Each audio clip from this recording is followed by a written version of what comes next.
A lot of people think buying a home is just about having a place to live. But when you really understand how the system works, owning your primary residence can actually be one of the most practical ways to slowly step out of the rat race. Let's start with something most people don't fully think about: rent.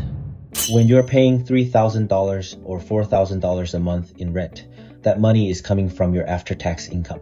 You earn it, you pay taxes on it first, and whatever's left goes straight to the landlord. There's no tax benefit, there's no equity, and once it's paid, it's gone.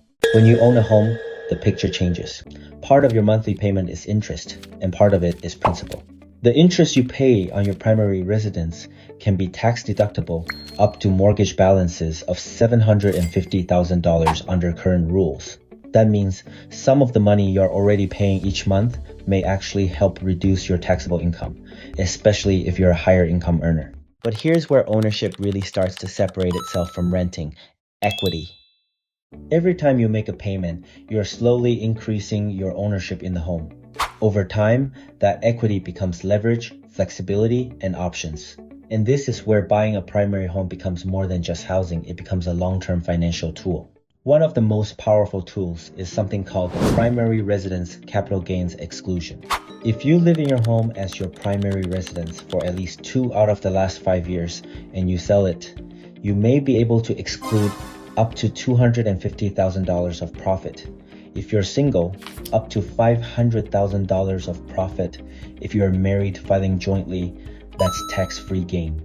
Think about that for a moment. You live in a home, you pay down the mortgage, the property appreciates over time, and when you sell, a large portion of that profit may never be taxed. That's something you don't get with rent. Rent never builds toward a tax-free exit.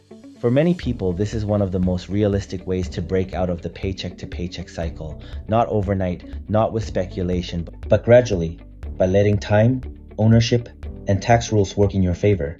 Some people use that tax-free gain to buy their next home with a much lower mortgage, pay off debt, reinvest into other opportunities, or upgrade location, better neighborhoods and cities. That's what getting out of the rat race looks like. Having options, not just obligations. This is why I always tell buyers, don't just look at the monthly payment. Look at how owning your primary home fits into your long-term strategy, your taxes, your equity, and your future flexibility. If you're interested in real estate, feel free to contact me anytime.